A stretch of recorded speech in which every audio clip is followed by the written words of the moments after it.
ছাত্রছাত্রীবৃন্দ, আমরা আজকে রসায়ন 2-এর 7ম অধ্যায় অর্থাৎ বায়ু অণু এবং কার্বোহাইড্রেট বা শর্করা যেটা অধ্যায় আছে সেই অধ্যায়ের কিছু সংজ্ঞা পড়ব। তার মধ্যে প্রথমে আমরা পড়ব বায়ু অণু। যেহেতু অধ্যায়ের নাম বায়ু অণু, আমাদের বায়ু অণুর সংজ্ঞাটা পড়তে হবে। অর্থাৎ জীবদেহের গাঠনিক এককটাই হলো কোষ। এই কোষ আবার বিভিন্ন উপাদানে গঠিত। সেটা কি হতে পারে সেটা বলি আমরা কার্বন, হাইড্রোজেন,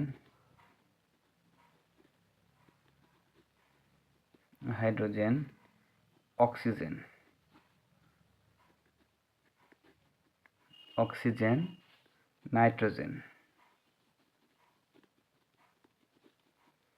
নাইট্রোজেন, ফসফরাস,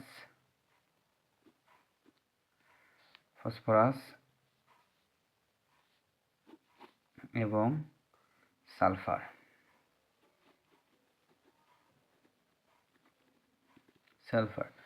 এছাড়াও আরও অনেক উপাদান রয়েছে অল্প পরিমাণে, তবে ম্যাক্সিমাম আমরা এগুলোই পাই। অর্থাৎ এই উপাদানগুলোই 99% এই উপাদানগুলো দিয়ে গঠিত। আমরা সংজ্ঞা কীভাবে দিতে পারি বায়ু অণুর? সংজ্ঞাটা হতে পারে এরকম: কোষের গঠন ও জৈবিক কাজের সঙ্গে জড়িত বিভিন্ন পলিমার, যেমন পলিস্যাকারাইড, প্রোটিন, নিউক্লিক অ্যাসিড ইত্যাদি যৌগ। এই যৌগগুলোকে বলা হচ্ছে বায়ু অণু। আবার যদি বলি অন্যভাবে, যে কোষের গঠন ও জৈবিক কাজের সঙ্গে জড়িত উচ্চ আণবিক ভর বিশিষ্ট পলিমারকে বায়ু অণু বলে। এটুকু সংজ্ঞা দেওয়ার পরে আমরা সুন্দর করে লিখে দেব গঠন উপাদান, অর্থাৎ এই বায়ু অণুগুলো কী কী দ্বারা গঠিত সেটা বলবো আমরা: কার্বন, এইচতে হাইড্রোজেন, ওতে অক্সিজেন, এনতে নাইট্রোজেন এবং পিতে ফসফরাস, এসতে সালফার। আমরা যদি বলি যে কোষের প্রায় এই 99% বায়ু অণুগুলো এই মৌলগুলো দ্বারা গঠিত।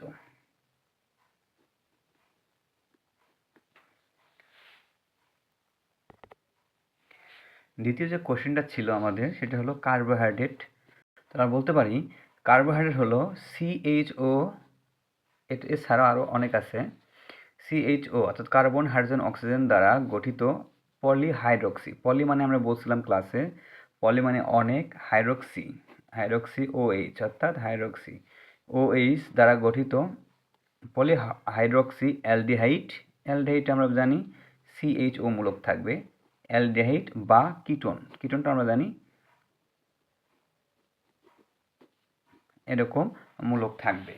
অর্থাৎ আমরা যদি এক কথায় বলি যে কার্বোহাইড্রেট হলো CHO দ্বারা গঠিত পলিহাইড্রক্সি অ্যালডিহাইড বা কিটোনের একটা যৌগ। কার্বোহাইড্রেটকে আমরা বাংলায় বলি শর্করা। কার্বোহাইড্রেট বা শর্করা, আমরা খাদ্য যে উপাদানগুলো, পুষ্টি উপাদানগুলো থাকে তার মধ্যে শর্করা হলো একটা। আরেকটা গুরুত্বপূর্ণ প্রশ্ন হলো কার্বোহাইড্রেটের শ্রেণী বিভাগ আলোচনা করো। সেক্ষেত্রে প্রথমে আমরা কার্বোহাইড্রেটকে স্বাদের ওপর বা মিষ্টতার ওপর স্বাদ যদি বলি, আমরা স্বাদের ভিত্তিতে দুই প্রকার। কি কি দুই প্রকার? এক নম্বর হলো শর্করা, সুগার, আর একটা হলো নন সুগার। দুই নম্বর হলো নন সুগার।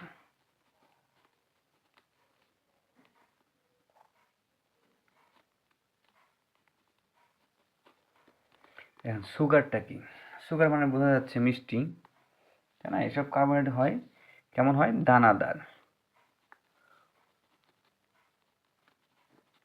দানাদার হবে, যেহেতু চিনি মিষ্টি, পানিতে দ্রবণীয়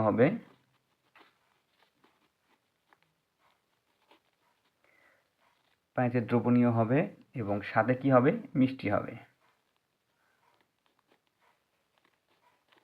মিষ্টি, এবং এদের আণবিক সংকেত সঠিকভাবে নির্ণীত হয়েছে বা নির্ণয় করা যায়। উদাহরণ যদি দিই আমরা, উদাহরণ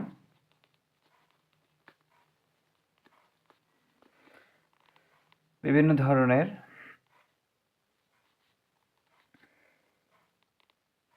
মনোস্যাকারাইড, যেরকম গ্লুকোজ, ফ্রুক্টোজ,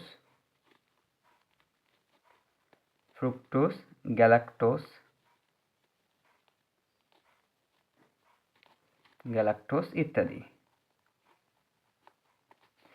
এখন যদি বলি নন সুগার, প্রথমে আমরা সাদা দুই ভাগে ভাগ করলাম, এটা সুগার, এটা নন সুগার। নন সুগার মানে বোঝা যাচ্ছে কি, জাস্ট ওটার বিপরীত হবে। নন সুগার মানে কি, এটা সুগার না। যদি প্রথম বৈশিষ্ট্য বলি দানাদার ছিল সুগারে, এটা হবে অদানাদার। আরেকটা বৈশিষ্ট্য কি হতে পারে বলছিলাম, যেটা পানিতে দ্রবণীয় হয় শর্করা, মানে সুগার যেটা, তাহলে কি হবে, নন সুগার হবে অদ্রবণীয়, পানিতে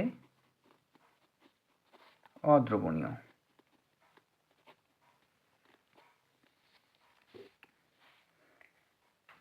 এবং 3 নাম্বার যে অপশন ছিল মিষ্টি, তাহলে এটা কি হবে, নন সুগারটা মিষ্টি নয়। উদাহরণ কি হবে, উদাহরণ হলো আমরা যে স্টার্চ বা সেলুলোজ, স্টার্চ এবং সেলুলোজ, এটা হলো আমাদের স্বাদের ভিত্তিতে, স্বাদের। এখন আমরা কার উপর ভিত্তি করব, সেটা হলো গঠনের জটিলতা।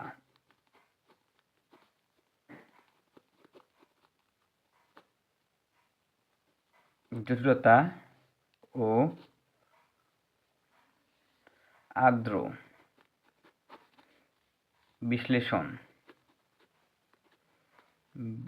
বিশ্লেষণ জাত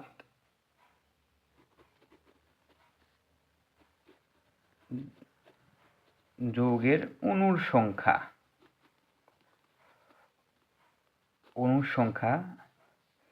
অথবা যদি বলি আমরা, এটা হলো কার্বন অণুর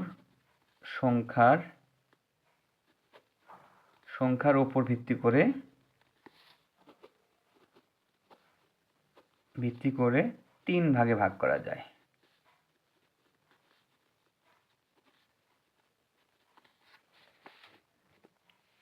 কয় ভাগে বললাম, এটা 3 ভাগে। কি কি ভাগ? 1 নাম্বার হলো মনোস্যাকারাইড,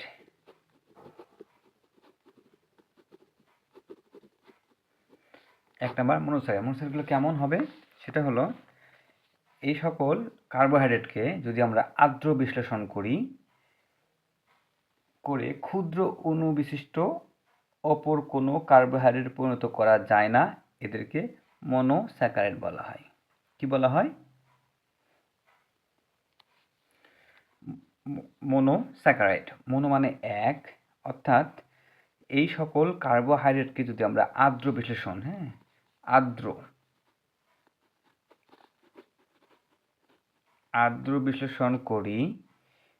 করে তাহলে আর্দ্র বিশ্লেষণ করলে কি পাওয়া যাবে?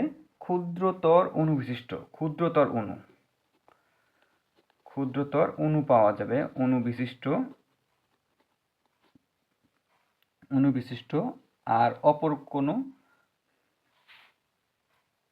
কার্বোহাইড্রেটে পরিণত করা যায় না। ক্ষুদ্রতর অণু বিশিষ্ট কোনো কার্বোহাইড্রেটে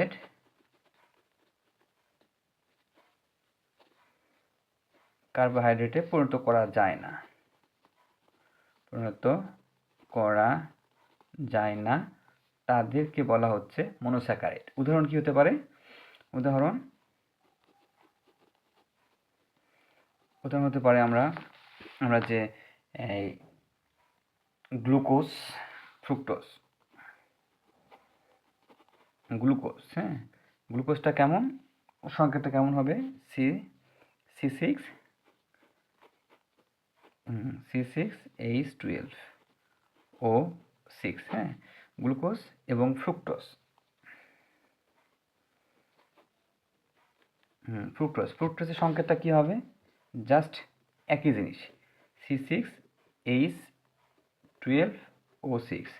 এখন তোমরা বলতে পারো যে গ্লুকোজ তো একই, ফ্রুক্টোজও একই, কেমন হলো এটা? এটা কি ভুল আছে নাকি? না, আসলে গ্লুকোজটা হলো, আমরা প্রথমে বলছিলাম যেটা হলো এই শর্করাগুলো কিন্তু অ্যালডিহাইড এবং কিটোন দ্বারাই গঠিত, সেহেতু আমরা গ্লুকোজ সংকেত একই হবে, গ্লুকোজ সংকেত একই। এটা হলো, গ্লুকোজটা হলো তোমার অ্যালডিহাইড। গ্লুকোজটা কি? অ্যালডিহাইড ফর্মে, অর্থাৎ সিএইচও ফর্মে, হ্যাঁ, সিএইচও ফর্মে। এবং ফ্রুক্টোজ হলো কিটোন ফর্মেটে,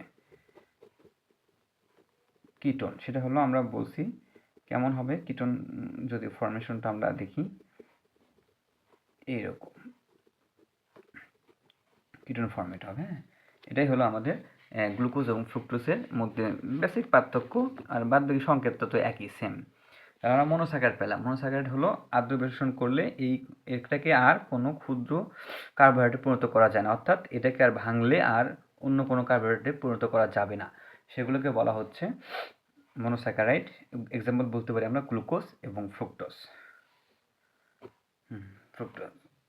2 নম্বর হলো ডাইস্যাকারাইড। 2 নম্বর বলি ডাইস্যাকারাইড। ডাই কথাটা বলছিলাম ক্লাসে, সেটা হলো ডাই মানে কি? ডাইস্যাকারাইড, ডাই মানে 2, ডাই মানে কি? 2। তাহলে একইভাবে বলতে পারি আমরা এই সকল কার্বোহাইড্রেটকে আদ্র বিশ্লেষণ করলে 2 অণু, কয় অণু? 2 অণু মনোস্যাকারাইড পাওয়া যাবে। কি পাওয়া যাবে? 2 অণু মনোস্যাকারাইড পাওয়া যাবে। 2 অণু মনোস্যাকারাইড পাওয়া যাবে আদ্র বিশ্লেষণ করে। যদি আমরা কি করব, আমরা এই সকল কার্বোহাইড্রেটকে আদ্র বিশ্লেষণ করলে আমরা কয় অণু পাবো? 2 অণু মনোস্যাকারাইড পাবো। এদেরকে বলা হচ্ছে ডাইস্যাকারাইড। এক্সাম্পল দিই আমরা, উদাহরণ সুক্রোজ। তাহলে আমরা বলে দিছি যে 2 অণু মনোস্যাকারাইড পাবো।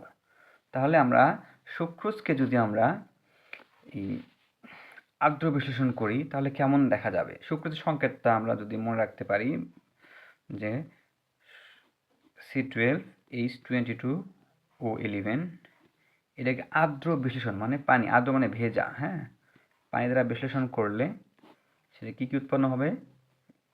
হাইড্রোক্লোরিক অ্যাসিডের উপস্থিতিতে সেটা হবে গ্লুকোজ। গ্লুকোজ হবে 2 অণু বলছে, প্লাস হবে ফ্রুক্টোজ। তাহলে 2 অণু, একটা গ্লুকোজ অণু আর একটা হলো ফ্রুক্টোজ অণু উৎপন্ন হবে। এটা হলো সুক্রোজ। ঠিক আছে, সুক্রোজ এবং মল্টোজ। সুক্রোজ এবং মল্টোজকে যদি ভাঙি আমরা, মল্টোজকে ভাঙলেও আমরা এই গ্লুকোজ এবং ফ্রুক্টোজই পাবো। 2টা হলো। 3 নাম্বার যে শ্রেণীবিভাগ সেটা হলো পলিস্যাকারাইড। আমি ক্লাসে বলেছিলাম পলিস্যাকারাইড। পলি মানে কি? পলি মানে হলো অনেক বা বহু স্যাকারাইড হবে। আগে ছিল ডাই মানে ছিল 2, সেজন্য 2টা উৎপন্ন হয়েছে, এবং পলি মানে বহু, অর্থাৎ এক সংখ্যাটা কি হবে? একে যদি আমরা এই কার্বোহাইড্রেটকে যদি আদ্র বিশ্লেষণ করি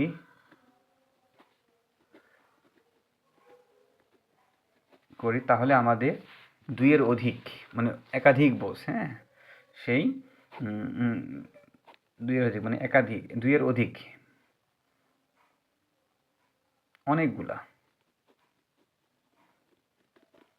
অনেকগুলো মনোস্যাকারাইড উৎপন্ন হবে।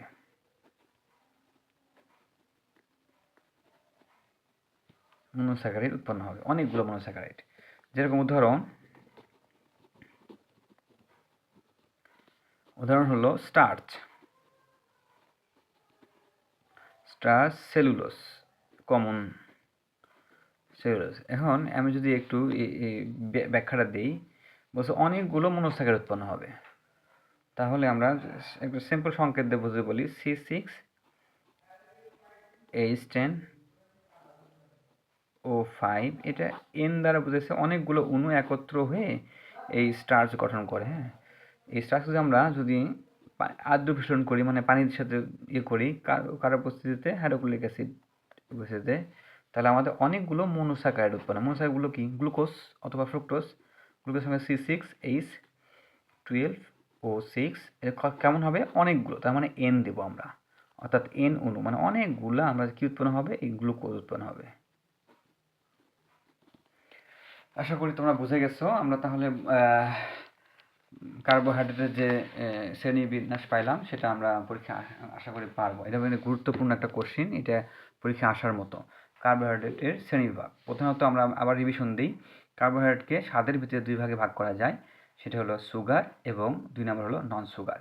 সুগারগুলো কেমন হবে? দানাদার, পানিতে দ্রবণীয় এবং মিষ্টি হবে, উদাহরণ গ্লুকোজ, ফ্রুক্টোজ, গ্যালাক্টোজ ইত্যাদি। নন সুগার কারা হবে? নন সুগার হলো অদানাদার, পানিতে অদ্রবণীয় এবং মিষ্টি হবে না, মানে মিষ্টি নাই। উদাহরণ কি হতে পারে? স্টার্চ এবং সেলুলোজ। এখন পরবর্তী যে প্রকারভেদ সেটা হলো গঠনের জটিলতা ও আদ্র বিশ্লেষণজাত যৌগের অণুর সংখ্যা, মানে আদ্রকে বিশ্লেষণ করার পরে যে উৎপন্ন হলো সেই অণুর সংখ্যার ভিত্তিতে। এই যে আমরা পড়লাম মনোস্যাকারাইড মানে একটা হলো, ডাইস্যাকারাইড দুইটা হবে, পলিস্যাকারাইড মানে 3টা মনোস্যাকারাইড উৎপন্ন হবে। অর্থাৎ কার্বনের সংখ্যার উপর ভিত্তি করে আমরা 3 ভাগে ভাগ করতে পারি। সেই 3 ভাগটা কি? 1 নম্বর হলো মনোস্যাকারাইড, অর্থাৎ একে আদ্র বিশ্লেষণ করলে আর মানে বিশ্লেষণ করা যাবেই না এটাকে, মানে এটাই শেষ, লাস্ট স্টপেজ, একে আর ভাঙা যাবে না, তাই না? আমরা পরমাণু বলছিলাম, পরমাণুকে আর ভাঙা যায় না, সেরকম এই মনোস্যাকারাইডগুলোকে আর ভেঙে নতুন কোনো কার্বোহাইড্রেটের মতো উৎপাদন করা যায় না। উদাহরণ কি হতে পারে? গ্লুকোজ এবং ফ্রুক্টোজ। এটাই হলো একদম স্ট্রাকচার, বিল্ডিংয়ের যে ইউনিটটা, সেই এটাকে বলতেছি আমরা। কোষের আমরা বলি না মানবদেহের যে গাঠনিক একক সেটা হলো কোষ, ঠিক এরকম এই কার্বোহাইড্রেটের এই যে গঠন একক সেটা হচ্ছে আমরা গ্লুকোজ এবং ফ্রুক্টোজ। ওকে, একে আর আদ্র বিশ্লেষণ করে বা ভাঙা যায় না। 2 নম্বর হলো 1 নম্বর মনোস্যাকারাইড, 2 নম্বর ডাইস্যাকারাইড। আমরা আগে বলছিলাম ডাই মানে 2, এই জন্য বলছি আমরা আদ্র বিশ্লেষণ যদি করি আমরা এই কার্বোহাইড্রেটকে, তাহলে আমরা 2 অণু মনোস্যাকারাইড পাবো। উদাহরণ কী হতে পারে? সুক্রোজ এবং মল্টোজ। একটা এক্সাম্পল দেখাইছে এখানে। এই যে সুক্রোজ আছে সেটাকে যদি আমরা আদ্র বিশ্লেষণ করি, মানে পানির সাথে বিক্রিয়া করি, তাহলে আমাদের এই হাইড্রোক্লোরিক অ্যাসিডের উপস্থিতিতে তাহলে আমাদের একটা গ্লুকোজ পাওয়া যাবে আর একটা ফ্রুক্টোজ পাওয়া যাবে, 1 1 2। এবং পলিস্যাকারাইড যেটা হলো সেটা হবে, এই ধরনের কার্বোহাইড্রেটকে যদি আমরা আদ্র বিশ্লেষণ করি তাহলে আমাদের অনেকগুলা, একটা না, পলি মানে অনেক বা বহু, অনেকগুলো মনোস্যাকারাইডগুলো পাওয়া যাবে। উদাহরণ যদি আমরা স্টার্চ এবং সেলুলোজ, এই যে স্টার্চ, এটাকে যদি আমরা আদ্র বিশ্লেষণ করি অনেকগুলা কী পাবো? আমরা গ্লুকোজ পাবো। আশা করি আমার প্রিয় ছাত্রছাত্রী বন্ধু তোমরা কার্বোহাইড্রেটের ক্লাসিফিকেশনটা বুঝে গেছো। এটা পরীক্ষায় আসার সম্ভাবনা থাকবে। সবার জন্য শুভকামনা থাকলো। ধন্যবাদ।